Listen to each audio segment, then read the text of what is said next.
Okay, we're here this evening in Abbey Street in Ballyhaunis, and believe it or not, I don't know, I think the first pint I had out since COVID back in March 2020, 400 years ago, and I'm here with I'm trying to think of the name of what I describe them as.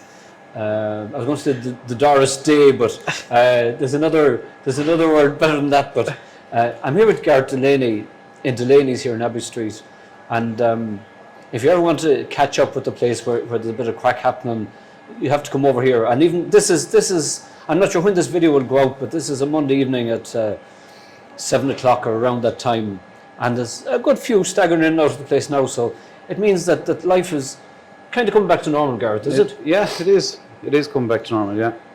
Apart from signing in and all that stuff, but it is back to normal. Is there a lot of formalities now, is there? Not overly, but there are a few. It's just people say it's second nature to people now, so they don't even mind. That's just the way it goes. But I'll tell you one thing, no matter where you are today watching this, it's hard to beat that. I mean, I've been having I'm not a drinking man, but I've been getting these cans out of the fridge. And it's only my son said to me the other night, he says, not the same. It's not the same. There's nothing like it. No. And sure, you don't get to meet Gareth either, so that's even more important. But look, on a serious note, I just want to go back in time with you. Like, where did all this begin? Where did Delaneys begin? Well, it all began with my grandfather, who moved as a shop boy from Baslick near Ballynagar, Castlereagh, County Roscommon. Oh, that's a bad. A good move.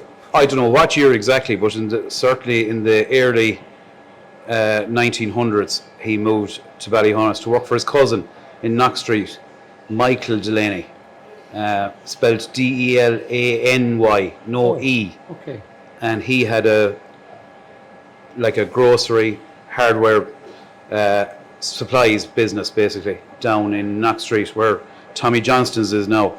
I think Gary Allen is the current proprietor there, but he worked as a shop boy there.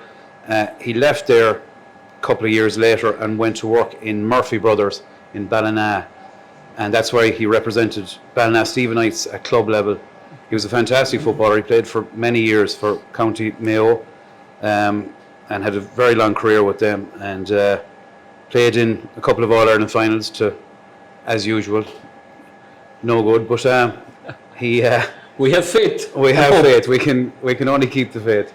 And eventually he came back to Abbey Street, Ballyhaunis, which came up for rent. It was, I believe, Caulfield's Hotel and Supplies. Hotel? Yeah, and Supplies back in the day. And it is comprised of two buildings. Or I think maybe he bought next door. But anyway, it was this building and the building next door. And it came up for lease. So he leased it for a couple of years, and in 1927 it became his. So we're here since 1927, and he ended up buying it. And I suppose he went on from there, you know. In later years, then in 1958, he bought Bridge Street, and that's where the two brothers ended up.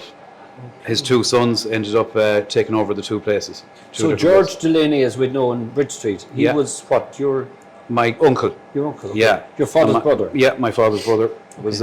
He moved down there, and Paddy, my own father, then ran this place from that year on. My grandfather lived. He died in 1981. He was 91 years old. Oh.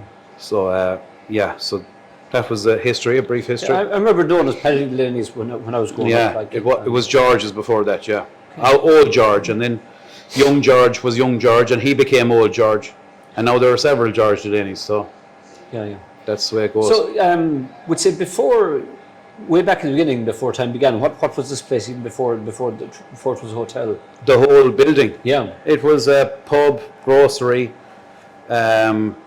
provisions business. Just you could buy. There was a bakery here at the back. There was a bottling shed over here. We bottled our own Guinness. Wow. There was a cobbler employed inside at the front, and then down the back here there was a small little bar.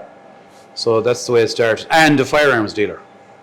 So that's what we did. We'll get around to the firearms later on now, but wasn't that a reflection of the times, though, that kind of shops tend to do a bit of everything? Everything, yeah.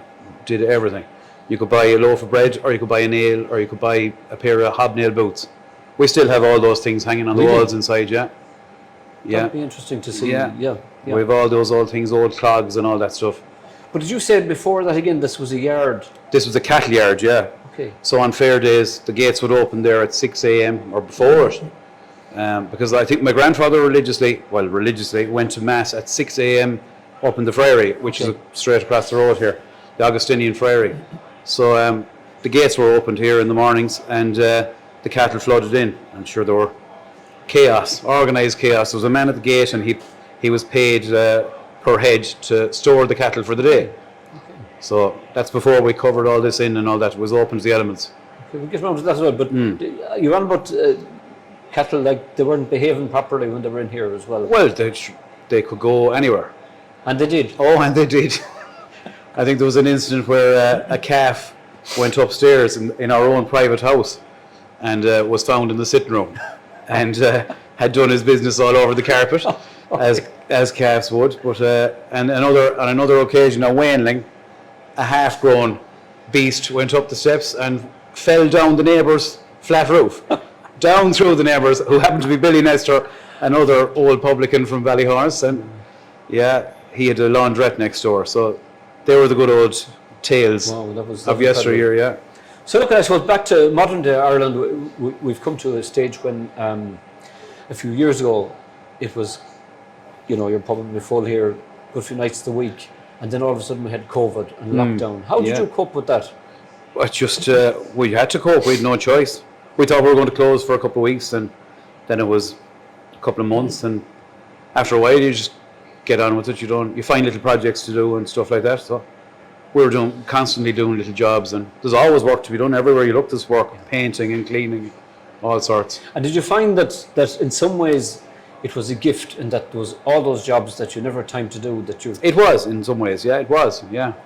And you just had to pick out a few jobs to do every day, and that was it. So, like I'm looking at this here. This wasn't here the last time I was here, which was a good while ago. Yeah. How did this come about, or what is this? It was just, I saw it somewhere and I said, do you know what, I'm going to do that. It's called, I think the professional barmen call it a false bar, where people can sit both sides of a bar and sit down and have a conversation. But we decided to get a big plank of timber, cut it down the middle, and make a river table, it's called, out of it. Okay. So it's well able to hold a few pints. It's a good table. That's the most important factor, isn't it? It's a good table, yeah. And have you tested already? Tested it. Tried and tested. And passed. And passed, yeah. Okay. Well able to take the abuse. Okay. Now, since the new COVID regulations, you went through a transition period, I suppose, where people were allowed to drink outside. Yeah. And hence the area we're in now. What did you have to do with this here? Well, it was open to the elements on one side. Well, in fact, on both sides, but we sealed it off a bit. This was started before COVID, in fact, but I got to finish it during the lockdown, and did a lot of the work. Myself and a neighbour did most of the work, and we just did a little bit every day now, 5 or 6 hours, and we got it done. And this was it's like you could only describe it as a big beer hall now. Yeah. And it's hard to believe that there were cattle doing their business around the place here on a fair day, but now it's people. Now it's people, yeah, yeah. But how would I say it? It's probably a question you're not prepared for, but in the current climate, do you ever see things going back the way they were, or have they come back already? Back to, I think they have nearly been restored. I think so. And I think a lot of people are getting more of an appreciation for their own hometown, where once they would have gone away, they would have been, of course they can't go on holidays now, so they are more exposed to life in Ballyhaunis. They're spending more money locally, and I think they have an appreciation for what they had finally, you know. On a social scale now, getting away from the bar, like you're involved in rugby as well. Yes, yeah. Do you still play? No, I'm retired due to age, I'm afraid. I'll put it down as age, yeah. Okay. No. But you would have played in your time? Oh, yeah. And would you describe the club in Ballyhaunis as being an active club? Oh, a very active club. It's a great club. It's I would say, and that's why I don't socialise at all now, because I've been working at the weekends. But back in the day, Coca-Cola, that's all I'm on now. But back in the day, the rugby club is my social life. That is my social go-to. All my best mates are in the rugby club.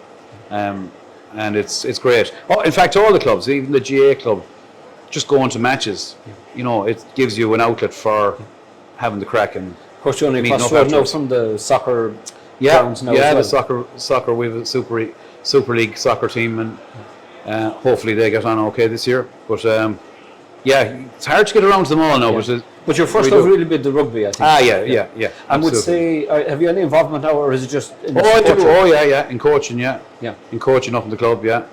Trying to encourage people up there. And when does that start? Is it? Oh, we've started. Our first game is on the 22nd of August, but I'd say we'll have a couple of warm-up games before then. Our first, it's the Hugh Curley Cup, who was our former pharmacist in town, Hugh Curley.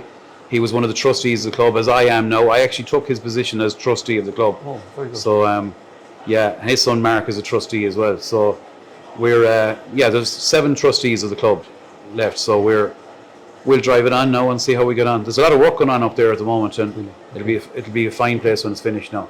Okay. Yeah. Now, earlier on, you mentioned, would say in the past was I wouldn't know the terminology here, but the sale of guns or whatever. I don't know what you call that. Oh yeah, would say firearms. Yeah. Firearms, but you're still involved in that. Yes. Yeah. How far back does that go, actually? Or that goes right back to 1927. That was carried by my grandfather as well, okay. who would have known a lot about firearms because he was involved in the old IRA as well. So he would have been heavily involved in the East Mayo Brigade. They would have been handy instruments that time. Oh yeah, and very rare instruments at those times. I'd say they were using sticks a lot of the time, but anything you had to do. But he would have been involved in that, and in his teenage years he would have been. So the gun dealing business then was, I would say, taken a bit more serious. Okay. So. And you still operate? I built a new gun shop and gun room during the lockdown as well. And probably I wouldn't have got a chance if everything was open. So in many ways, it was a blessing. So, that's operational today now, thank God. And siblings-wise then, what's in your family? I have one brother, George. He's 15 years older than me. He lives in Bayonne, New Jersey. So 3,000 miles between us. But we'd see each other at least twice a year anyway, and a good bit over the phone as well. I think I'd see his daughter working. Yes, Sarah has been here working, yeah. Not this year or last year because of COVID now, but she's in college now, and she's going into her 3rd year now in Northeastern College in Boston, Massachusetts. So of course he's married to another. He's married to Louise O'Connor, Jack O'Connor, who had a pharmacy business uptown, married to his daughter. So very good. Yeah. And they'd come here fairly often. Yeah, they'd be once a year. Well, because of COVID, they haven't been here, but they normally try and get over as often as they can. Yeah. Okay.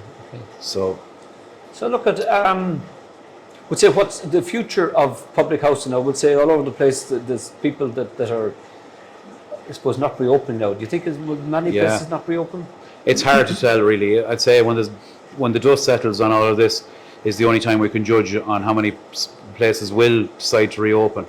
And simple fact is there probably isn't a business for all of the businesses, but maybe it might be an opportunity for some people to retire or get out if they needed to get out, and hopefully people will prosper out of it. And I don't think it'll ever be as busy as it ever was, but it's still crucial to rural towns and villages that it does thrive. Well, I can honestly say, after having cans out of the fridge for the last 18 months, it's a great novelty to actually get out. And it's not only, see, a lot of people, if you're a non-drinker, I'm nearly a non-drinker, but I'm a fairly sociable person, but a non-drinker might say, it's all about drink, but it's not. It's about so much more than drink. It's about just meeting up, telling the old yarns, telling stories, That's what it's all about. And you meet characters, Yeah, all the time. Always all characters. the time. And they say there's no characters being born. There's characters being born every day, Isn't there? That's the way it goes, yeah. Yeah.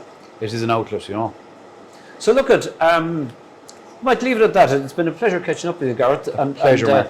I suppose the only other thing I'd mention is that I have great memories of live gigs here, and would there be plans for? Oh yeah, absolutely. This is an ideal place for live gigs. So Yeah. in the not too distant future, hopefully, we'll be I getting just back met to live music. Kieran Murphy there a minute ago, and he'd be a guy that would have been in that scene. One of the all-time And, greats, yeah. We were just admiring the setup here in Mercedes. It's a lovely place for a gig now, where there's a bit of shelter and still a bit of freedom. And, Still plenty of freedom, yeah, exactly, yeah. So look, thanks for taking the time out. I have to tell you, I'll tell you at this end of the story now that Gareth got absolutely no warning about us coming today. We just ambushed him because for anybody that knows him, trying to make a plan to arrange to meet him, you'd be as well trying to get the Pope. So we said we'd come in this evening and just surround him. Yeah. Adam went at the front door and out to the back door, and we told him he's not getting out till he talks to us. Bullied. So, against all better judgment, he's done the interview this evening. Yeah. And look, I hope you enjoyed it. And very, very enjoyable, yeah. And we're trying to get the message out there about social life in Ballyhaunis. And it's a good place to be. So look, thanks for Absolutely. taking the time out to talk. Thank you very much, Martin. Thank you. Thanks.